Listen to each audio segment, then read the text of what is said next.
Quem poderia imaginar que uma coisa tão pequena e tão rica em proteína pudesse provocar tanta destruição e crise social na Amazônia?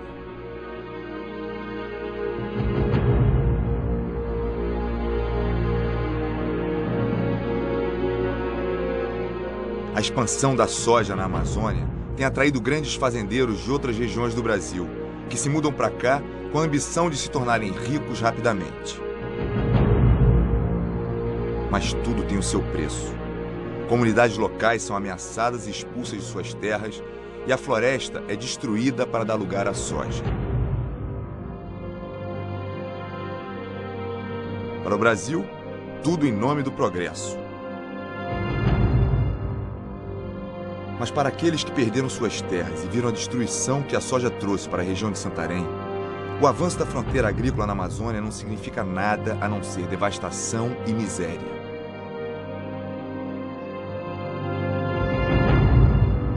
Com a chegada dos sojeiros, com essa destruição do meio ambiente, a gente não prevê, né, um futuro assim melhor. Sinto-me ameaçada, porque as pessoas que estão de fora estão dizendo, olha, você vai morrer a qualquer hora. Eu pessoalmente vejo isso como uma prática até terrorista para a população amazônica. E a terra nua não tem como a gente sobreviver, nenhum animal sobrevive, o solo se acaba, né? Porque não aguenta. Acredito que daqui a 10, 15 anos, a região de Santarém, que era uma região que ainda se via um verde, futuramente você vai ver só aquele amarelo apenas de poeiras que você vai encontrar nessa estrada, porque você não vai encontrar mais mata por aqui por perto.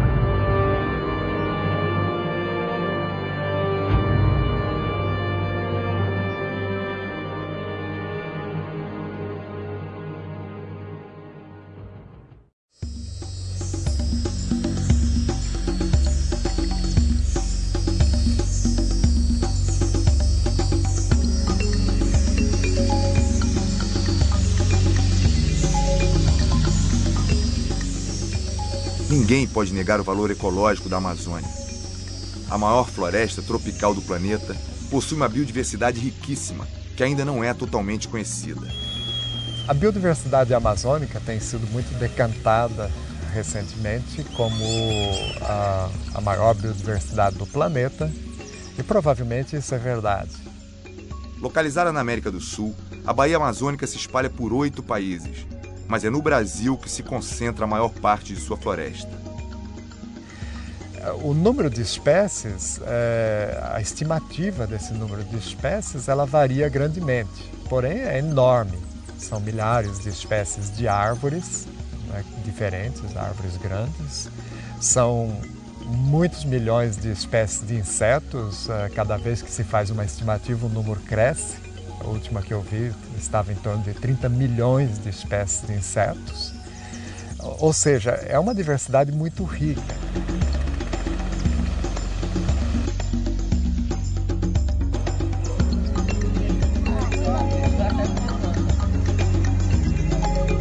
A Amazônia também é rica em cultura e tradição.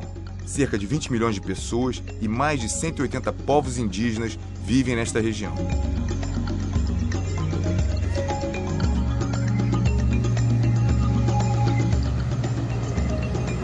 Quanto mais os cientistas estudam, mais eles descobrem sobre a inter-relação da floresta amazônica com o equilíbrio ecológico e climático do planeta. A Amazônia é responsável não só pela produção de 50% das chuvas que caem no interior da Amazônia, mas ela também é responsável por um bom volume de chuvas que caem em áreas extra-amazônicas.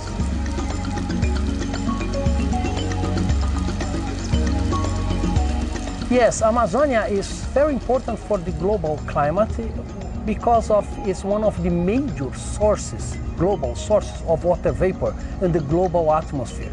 Actually, all the tropical regions around the globe are important source of water vapor, and they inject this water vapor to convection to high altitudes that is transported to mid-latitude places where it can be transformed into rain.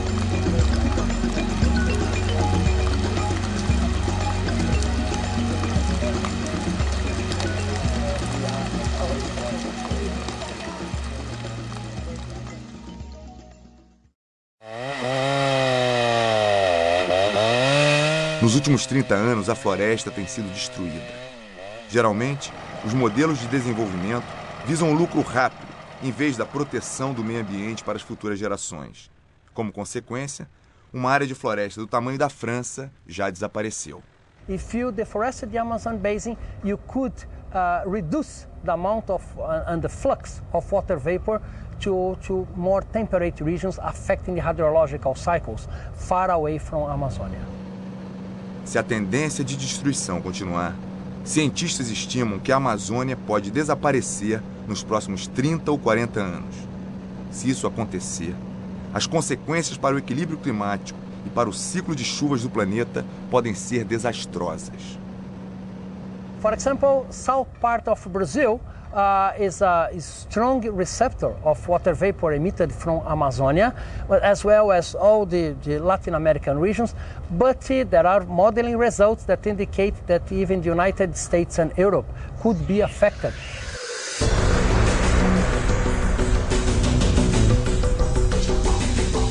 A soja pode ser encontrada em quase todos os produtos do supermercado e também na ração animal.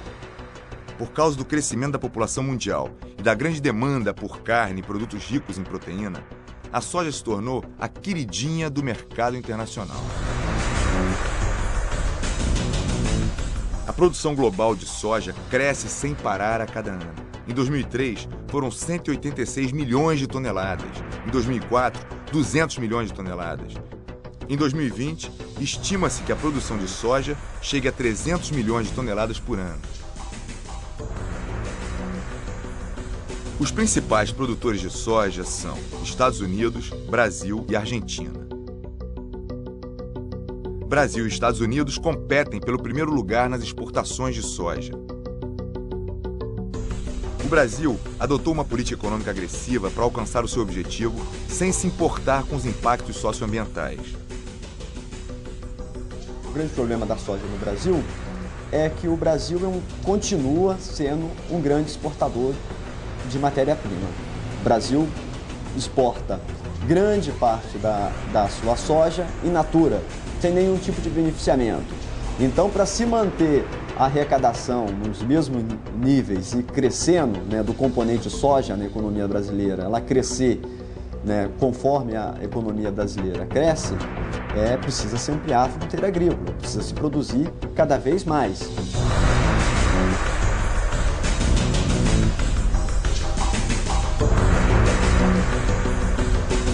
Entre 2003 e 2004, o índice de desmatamento da Amazônia foi o segundo maior da história. Então, o desmatamento nos últimos 3 anos, né? Em particular nos últimos 3 anos, vive um acréscimo assim importante. O grande vetor, o grande motor desse acréscimo de desmatamento é a chegada da soja na Amazônia e a expansão dos campos de soja na Amazônia.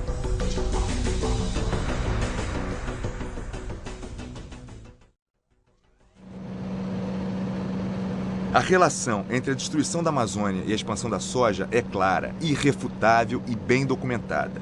No entanto, ela ainda não é bem compreendida entre o público em geral.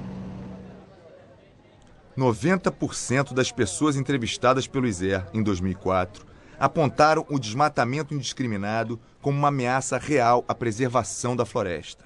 O que você considera a maior ameaça para a floresta amazônica? Acho que a degradação, né, do meio ambiente, assim, como um todo, né? Essas madeireiras, por exemplo, né, aqui na Amazônia. Os madeireiros que não têm consciência do que fazem e derrubam as árvores para ganhar dinheiro e não pensam em plantar para crescer mais. Eu acho que é desmatamento da floresta, né? Acho que isso é uma ameaça. No entanto, apenas 5% dos entrevistados apontaram a soja como uma ameaça à floresta. Os agricultores, eu acho que eles não fazem mal para o meio ambiente, assim, plantando soja, porque da soja vem o óleo e essas coisas. Eu não acho isso muito uma ameaça. Não, eu acho uma coisa boa, porque a soja tem várias coisas para a gente comer, né? É uma coisa boa, sim, com certeza.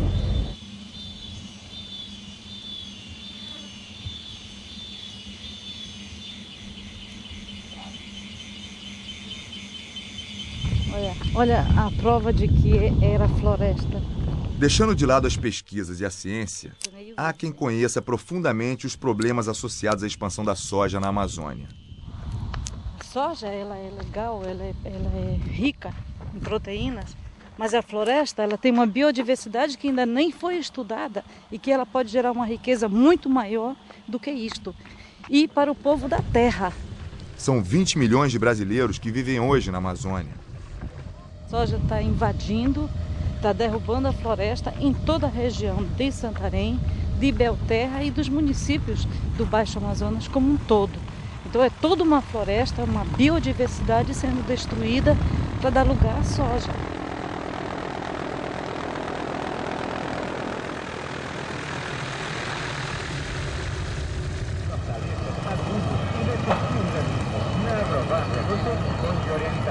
Com uma população de 270 mil habitantes e mais 63 mil pessoas vivendo na zona rural, Santarém é a principal cidade no oeste do Pará e, atualmente, a mais nova fronteira de expansão da soja.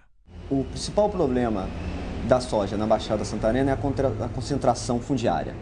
Para se produzir soja e ela ser economicamente viável, você precisa de grandes áreas.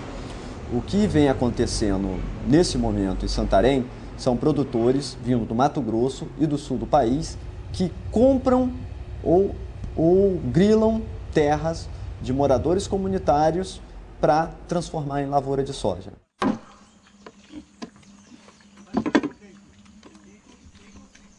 No Brasil, terras públicas não podem ser vendidas. No entanto, o INCRA pode dar lotes de até 100 hectares para colonos e pequenos agricultores. Depois de 10 ou 15 anos de uso, eles podem ganhar o título legal da terra. E com a terra em seu nome, eles podem vendê-la se quiserem. E é isso que está acontecendo. Olha, o que aconteceu foi que o pessoal começou a sair, né? Chegou o falado progresso, né? Pessoas comprando as terras. E com isso o pessoal foi começando a vender suas terras, achando que era ver o dinheiro e ir para outro lugar, que seria mais fácil. Isso está com 3 anos, eu acho. Aproximadamente 3 anos. Aí foi diminuindo, né, a população da comunidade. Quando um agricultor que tem lá 100, 200 hectares recebe uma proposta de 25, 30 mil reais pela sua terra, é um dinheiro que ele nunca viu e quase com certeza nunca verá na sua vida. Então é uma proposta tentadora. A terra do senhor lá, o que o senhor fez com ela? Está vendido. Qual que era o tamanho da terra do senhor? 300 hectares. 300 hectares? Era grande terreno. E o senhor vendeu por quanto lá? 15 mil. Muitos, como Francisco, aceitam a oferta e se mudam para a cidade pensando que a vida será mais fácil. No entanto, depois de comprar uma pequena casa, o pouco que resta desaparece rapidamente. E que o dinheiro que recebeu não vai dar para se sustentar por muito tempo e com a escolaridade que tem, a possibilidade de arrumar um emprego é mínima. Os alimentos que antes eram produzidos pelas próprias famílias, agora precisam ser comprados. Sem dinheiro, a sobrevivência se torna difícil. Tudo era fruta, era o feijão, era o arroz, era o milho para dar um pinto. Era tudo enquanto nós ia plantar. Farinha aí, nós tínhamos farinha aí à vontade, quando ele podia fazer. Graças a Deus lá era mais fácil por isso, né? E aqui tudo é novo comprado. Se o camarada tiver o dinheiro, compra, se não tiver, pronto. Não planto nada, não crio nada. Nem a mulher nem cria, porque não tem condição. Pequenas favelas como esta estão aparecendo na periferia de Santarém a um ritmo alarmante. Esse bairro aqui quase todo, gente que veio da colônia. É um bairro novo? É. Com 2 anos essa terra aqui. Cada dia vai aumentando mais. Está vendendo terra? É, vende a terra e vem para a cidade, procurar uma vida melhor e onde fica nessa situação, né? Termina o dinheiro aí, fica nessa situação que fica arrependido, não tem mais jeito, né? É muito difícil. Não tem para onde andar, para onde vai. Deus livre. Um solzão muito quente, tudo se torna mais difícil aqui. Não tenho plano de ficar muito tempo aqui, não. Meus filhos não querem morar aqui. A vida se torna muito ruim assim.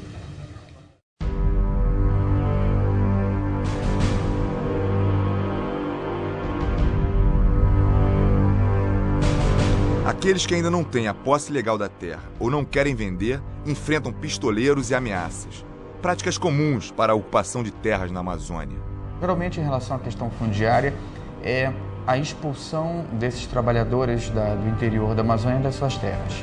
Então, quando chegam até a Procuradoria da República, é porque já houve ameaça dessa expulsão, normalmente de uma forma diferente que se dá, como por exemplo com o incêndio da casa dessas pessoas, ou então o incêndio de uma lavoura, joga-se semente de capim aonde tem a roça das pessoas.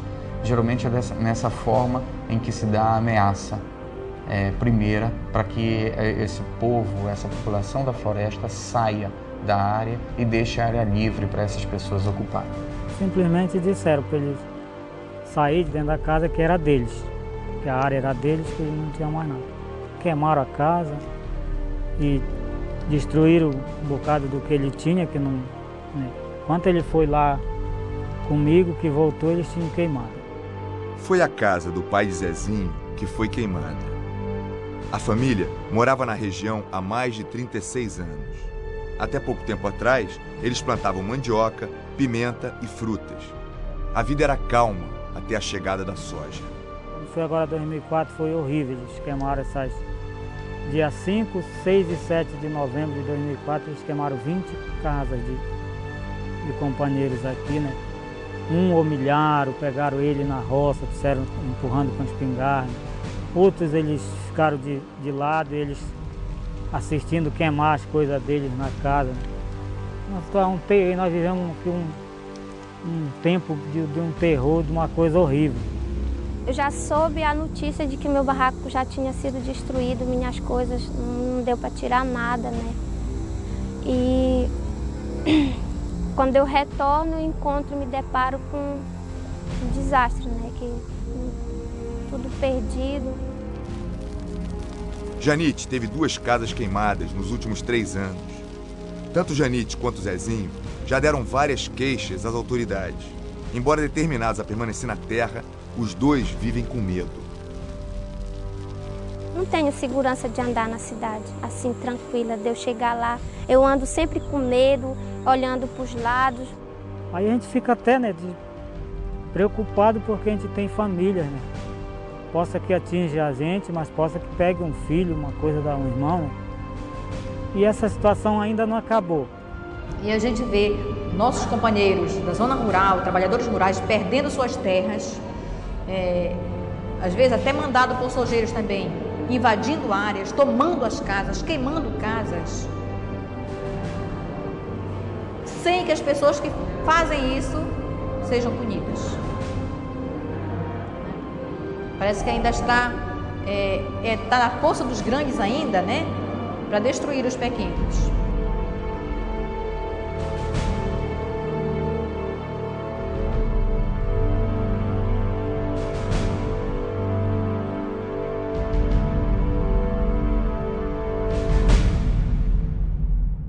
E nós, da região do oeste do Pará, que não queremos em nenhum momento esse tipo de violência, nós queremos terra para trabalhar, queremos vida digna neste país.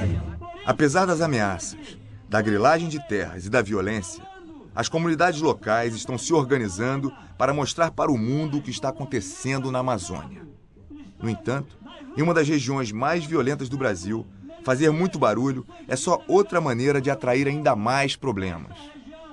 Então, toda vez que nós temos um obstáculo causado pela população local para que esse projeto não se desenvolva naquela comunidade X ou Y, se tem morte de trabalhadores rurais, se tem morte de lideranças sindicais na Amazônia. Porque, do ponto de vista jurídico, eles não têm como ganhar a causa, porque a terra é considerada como terra da União e, portanto, destinada à reforma agrária, destinada aos trabalhadores rurais, aos ribeirinhos, aos povos da floresta. Então, como não tem possibilidade jurídica também de ter a reversão, de ter essa terra em seu domínio, a única solução é a violência. Há muitos conflitos por causa disso, conflitos e ameaças, né? Muitos companheiros e companheiras nossas são, de fato, heróis e heroínas porque não temem essas ameaças. Mas existem heróis no Pará.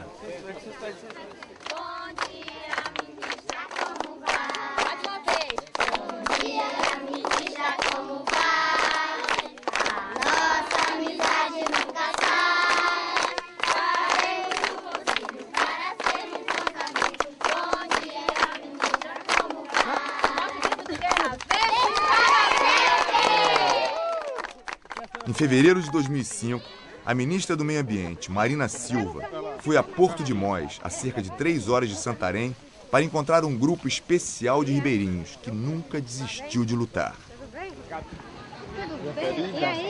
A ministra estava lá para anunciar que o governo federal estava atento à luta de 5 anos das comunidades locais pela criação da reserva extrativista e que havia chegado a hora de agir. A reserva, batizada de Verde para Sempre, será uma área manejada pelas próprias comunidades e destinada somente a práticas sustentáveis.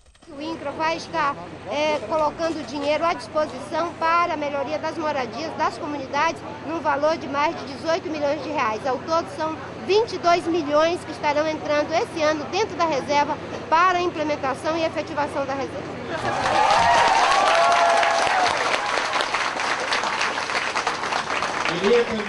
O momento de festa foi interrompido por uma triste notícia. Eu já estou sabendo.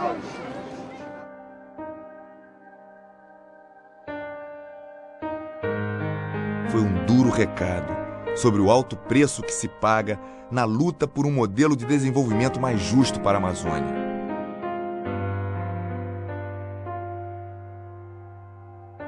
A história se repete. Aos meus 28 anos de idade, eu vi perder o meu amigo Chico Mendes.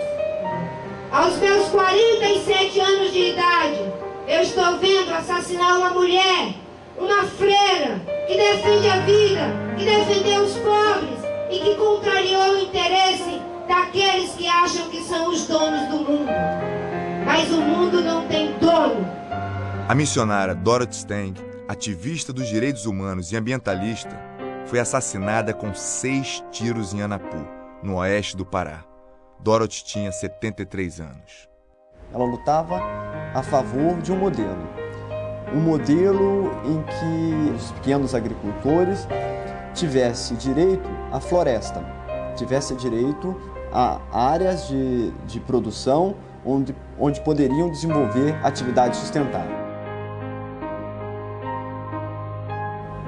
E isso se contrapõe direto com esse grupo de empresários da soja, madeireiros e pecuaristas, que são contra esse novo modelo, porque o novo modelo é um modelo que espalha a renda, ele não concentra a renda.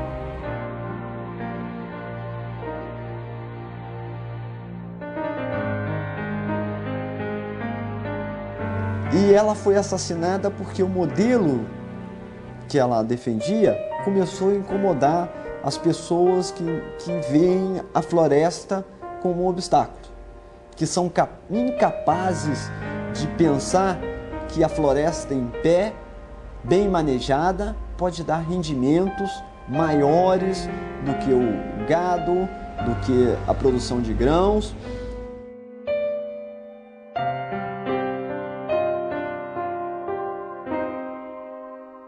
Esse desenvolvimento seja, na verdade, verdadeiramente sustentável. E eu acredito que ela morreu por isso. Hoje, a região é a campeã nacional de trabalho escravo e campeã nacional de morte dos trabalhadores rurais do Brasil. era preciso também preservar para que nossos filhos, nossos netos pudessem conhecer um pouquinho daquilo que nós conhecemos e que estamos vivendo.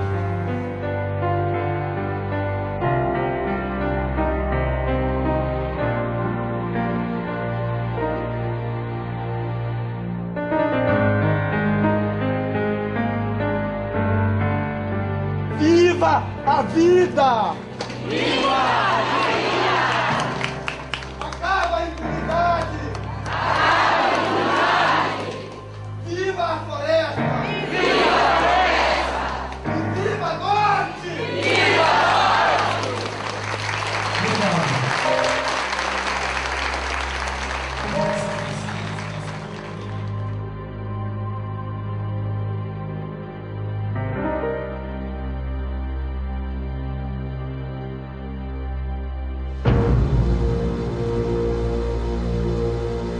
A soja foi introduzida no Brasil em 1882. Naquela época, os engenheiros agrônomos acreditavam que a soja nunca ameaçaria a Amazônia, por causa das limitações climáticas e das condições pobres do solo da floresta para a agricultura. Certo? Errado. Então a soja ela veio entrando pelo Mato Grosso, pelo sul do Mato Grosso. Então não é à toa que o Mato Grosso é hoje responsável por quase metade do desmatamento total na Amazônia. Com o desenvolvimento de novas variedades de soja, as plantações se expandiram rapidamente para o norte do Brasil. Entre 1995 e 2004, a área cultivada com soja no país cresceu 77%. Tudo isso tem uma razão importante, a presença de pelo menos 3 grandes multinacionais, que é a ADM, Bunge e Cargill.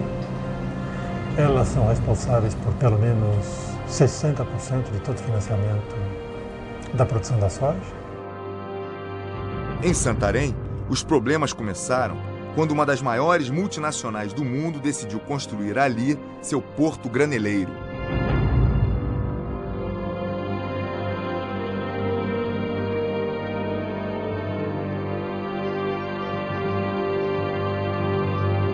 Então, bom, a região de Santarém é uma outra região exemplar, assim, a gente pode dizer, em termos de expansão da cultura da soja.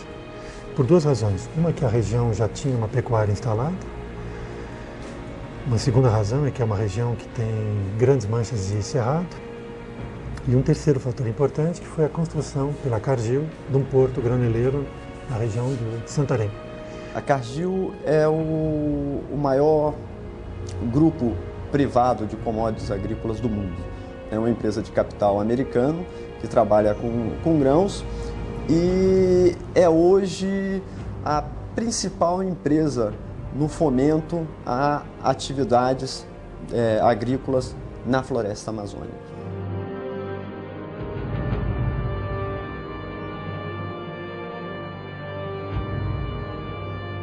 Era uma preocupação nossa, eu entrei com ação há 4 anos atrás, quando esse porto tentou se estabelecer em Santarém, para que não tivesse o estabelecimento daquele porto sem antes um EIA-RIMA, sem antes que tivesse um estudo do impacto ambiental que aquilo traria, não só para o porto em si, mas para a região.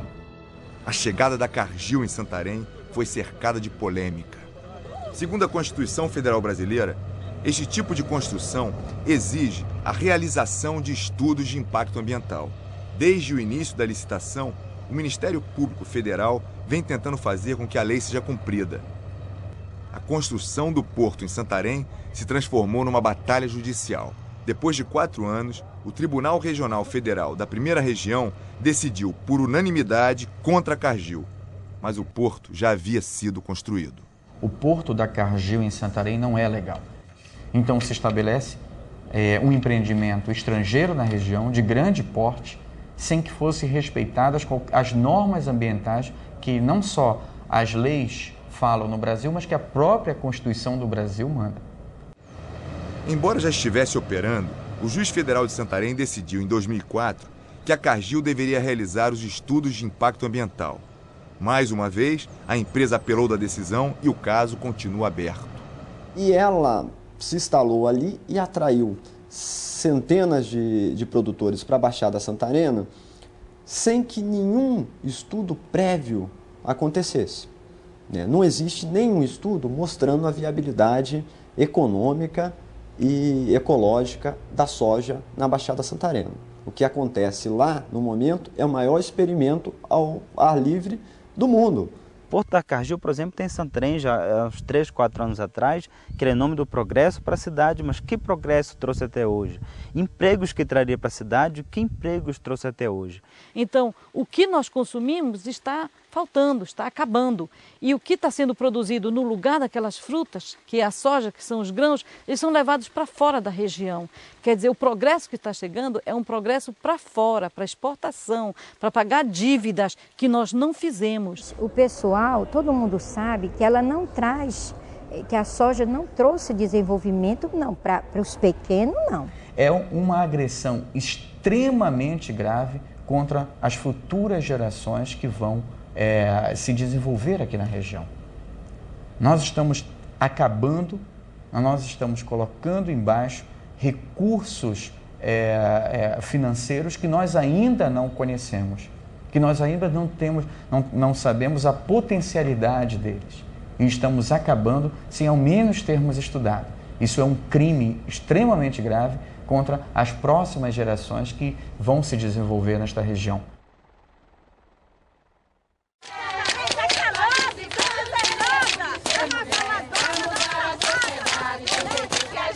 Qual a mensagem que vocês querem passar hoje para a Cargill nessa manifestação?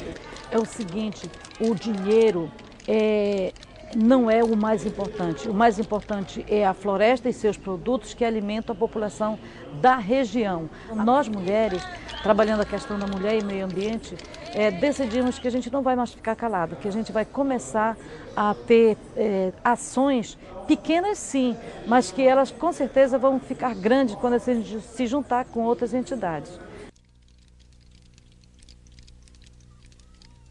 Enquanto os grupos locais protestavam em frente à empresa, ativistas do Greenpeace escalaram o porto graneleiro com o objetivo de abrir uma faixa denunciando o papel da Cargill na destruição das florestas da região.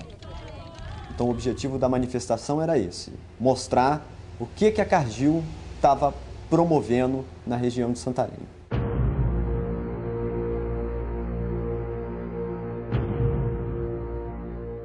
E quando chegamos lá, já vimos os companheiros do Greenpeace lá em cima, né? Do prédio da Cargill. Então ficamos solidários, aplaudindo, né? Era isso mesmo, porque a gente não tem ainda essa força toda, né, para fazer isso aí. Foi um dia difícil.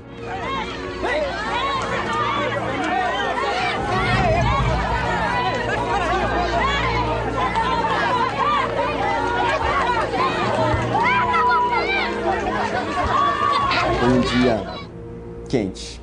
O Greenpeace teve 9 ativistas detidos, um cameraman e um fotógrafo sofreram violência física. Tá bom, eu vou desligar, calma. Quem te pediu pra vir pra cá tutelar a gente, seu Pessoas do Greenpeace foram ameaçadas naquele dia. Nós fomos agredidas violentamente pelos sojeiros, né, que estavam lá.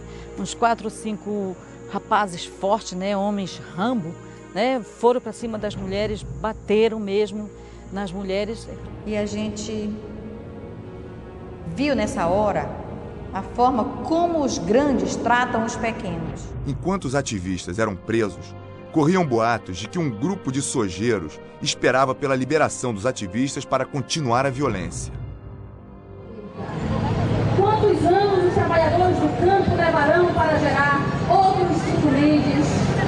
Ao saberem dos rumores, os grupos locais que marchavam pelas ruas de Santarém para protestar contra a Cargill seguiram em direção à delegacia para garantir a segurança dos ativistas.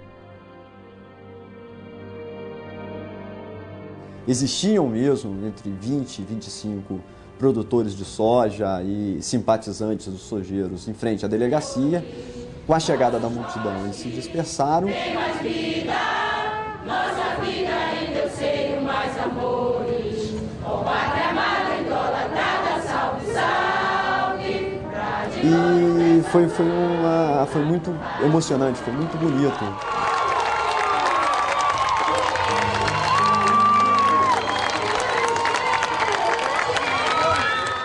os ativistas, alguns não brasileiros, né? E eles saíram e serem recebidos pelas pessoas cantando o hino nacional, gritando Cargill fora daqui, e aplaudindo, reconhecendo que eles tentaram mostrar o que a Cargill faz naquela região.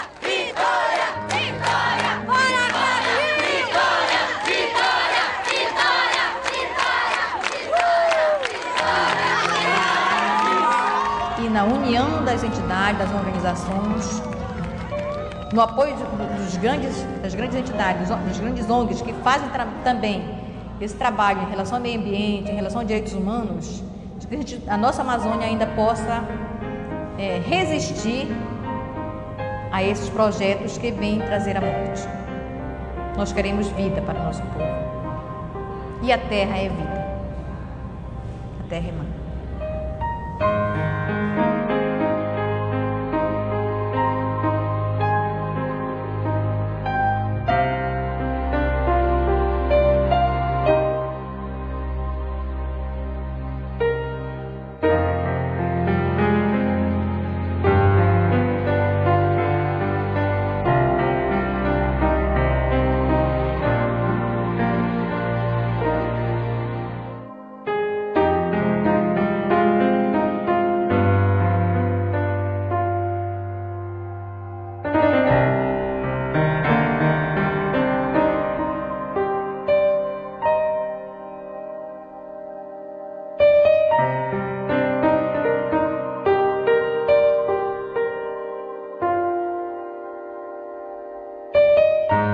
Essa entrada da soja, ela é ainda muito mais danosa, muito mais grave para a Amazônia do que foi a entrada da indústria madeireira.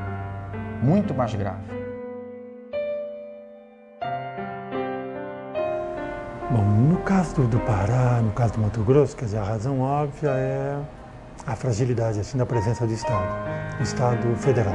O Estado Federal é o grande ausente.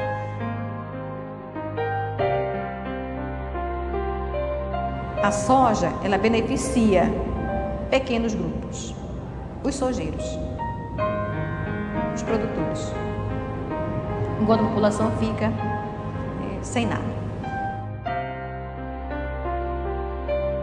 Tem um potencial de riqueza imenso que precisa ser melhor conhecido, precisa ser melhor usado, mas que para que possa ser conhecido e usado, precisa antes disso ser protegido. O governo precisa chegar na Amazônia para acabar com a política do fato consumado. Precisa ter uma política clara para as comunidades que vivem da floresta. Caso contrário, essas comunidades vão ser expulsas das suas terras, a floresta vai ser destruída e tudo vai virar um imenso campo de soja. A Amazônia precisa de governo hoje. Nós queremos vida para o nosso povo. E a terra é vida. A terra é mãe.